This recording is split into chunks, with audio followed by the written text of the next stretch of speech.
What's up, guys? Welcome to Talk Chain, the show where we talk all things blockchain. Live in San Diego, California. I'm with Matt. Just as Matt said would happen. Matt, how you doing? Good, buddy. How are you? Doing good, doing good. Today, we're going to talk about Coinbase effing me over and taking money from my bank account. We're also going to talk about Francesco whatever. He's trying to take some more money with his Bitgrail exchange. So, today, Bitcoin, over 10,000, has over 10,000. Ethereum, almost at 1,000. Everything's up, again, even from yesterday. Matt, do you have anything to add? Yeah. Hey, guys. And just like I promised yesterday, Rob and I are coming at you live from San Diego. He's visiting me, and we're having a great time. I just wanted to ask him what he thinks of San Diego so far. It's pretty sick. Lots of mountains. We did a long hike today. I have a sunburn already. It's going pretty well. That's great.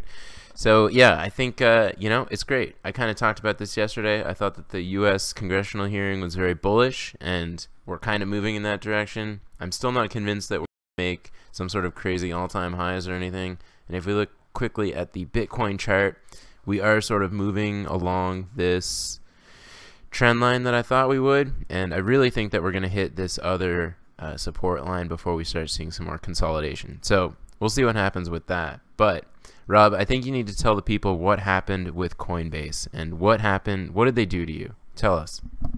So Coinbase has effed me over yet again. No, this is the first time.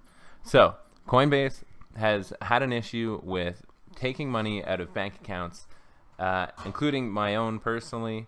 They have taken an inconsequential amount to me personally, but there is reports that they have taken out up to 50 times the amount of deposits that were requested. So somebody apparently has lost $67,000 on a transaction that I guess would have been like 300. Right. So and so we've heard back from Coinbase on there. It came on Reddit. Just give me a second here. So they're actively investigating some of the reports that the customers are bringing up, and apparently it's something in the back end with their transaction service that's making this stuff happen. I have since been reimbursed, thankfully, but there are a number of people in the community who have not been. Yeah. So I don't know how to take this. It's one day after another with dramatic exchange stuff going on where we're not getting any real satisfaction. We no longer go a single day without getting some exchange just dropping the ball and doing something illicit or illegal. And it really concerns me for the entire crypto community, since this is the only way that we can have access to the coins. And if we can't trust our exchanges, what's the point of even being in crypto? So are you going to move all your Bitcoin to another exchange from Coinbase? I will be adjusting what I'm doing. I'm not going to shut down my Coinbase account, but I will disconnect that account from Coinbase so they can't access it whenever they feel like. Right. Yeah, and I think everybody thought that Coinbase would be kind of an exception to this rule, kind of as if they were untouchable, but it's looking like the most reliable exchanges out there right now are Binance and KuCoin, surprisingly. Gemini as well. I don't think they've had any problems that I know of anyway. But yeah, so it's tough. People aren't going to stop using Coinbase, but it does make people second guess whether or not they're going to look for something like Gemini when depositing money directly, or in Canadian, Quadriga CX. Right. So I think the other thing that's interesting is that this really hasn't affected the price of Bitcoin at all. So we're still maintaining this I'll just call it like a small pump that we're doing right now. And given that Coinbase is such a giant exchange, it still hasn't really affected the price, which I think is positive. So people don't really see any inherent problem with the technology or anything behind it. It's just super frustrating for customers that have to deal with it. And speaking of customers who have to deal with frustrating things, I think we should move on to the Bitgrail fiasco, which continues to plague us. So Francesco Firano I said that right. Has told people, sort of broken down what's going to happen going forward with Bitgrail and what the options are. And basically, if Bitgrail goes bankrupt and gets liquidated, it'll be in the hands of not the government, but the police or whatever.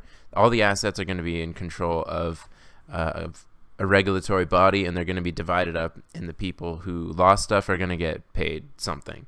It's probably not going to be anything near what they were owed or what they had in there in Nano, but it's going to be something. So he also goes on to say that if that doesn't happen, he could maintain control of the company and try to redistribute some of the money back by offering a new coin, a new token. And I think it's funny to think that he doesn't think that people are just going to flee his exchange immediately and not trust him at all, because they really shouldn't. But he's trying to maintain control of the company so that he can continue to do business, and it just seems very ambitious to think that he can do this. I don't know. What do you think, Rob? I think this guy is just a clown. I think he just thinks people are complete idiots and will continue to use the exchange despite the fact that he's stolen $165 million of other people's money. Stolen or got hacked, and he just didn't inform anybody about it. Either way. But no one's that stupid. No one's stupid enough to put or to continue to deposit money and just wait for him to make a profit on the exchange. So it's really just a waste of time for him to do that, and he's really probably trying to say, doing this to tell whoever's about to arrest him that, well, like, he tried to make it work, but like people weren't into it. So I think he's just trying to cover himself. Yeah, it seems that way, and it's just players that are not trustworthy in this space need to just step aside and accept that they are a shame and a stain on the community, and that they are no longer welcome. And if people continue to give money to this exchange and to the bomber or Francesco, they deserve to lose their money at this point, because there's no legitimate reason why you should continue to use Bitgrail, given that Nano is traded on so many other exchanges, and given that there's a history of fraud or something going on. I personally wouldn't trust this guy with my umbrella to hold it when it was raining. It would be a disaster. But yeah, so this is what's going on with Bitgrail. We still don't have any updates on how the legal case is going on, if there's been any updates in terms of who stole the coins or whether it was an inside job or not. And that's going to be important information going forward. If Francesco himself is innocent in this whole thing, then there might be some legitimate you could make a case for continuing to use the exchange, but personally I would just stay away completely. And yeah, so I think I don't know if you have anything to add on that one, Rob, but we can talk about what we're looking forward to this week. Sure, yeah, let's go.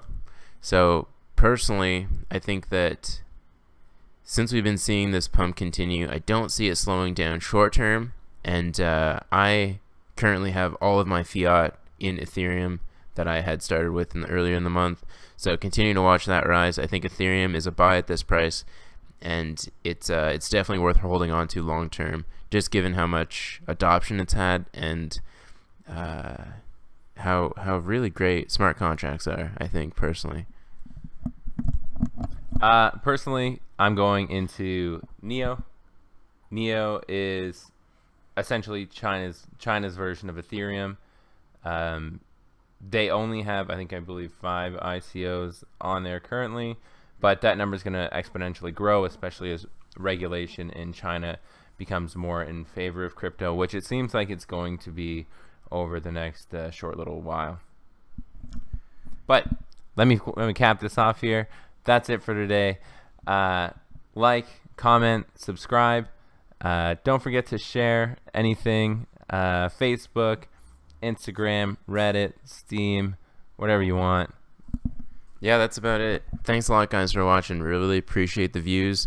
Rob and I are going to come back here almost every day and try to break down the crypto markets so that we can all make as much money as humanly possible. Thank you for watching. Wait, but it's actually about the technology too. Don't forget about that. But Lambos. Okay, bye.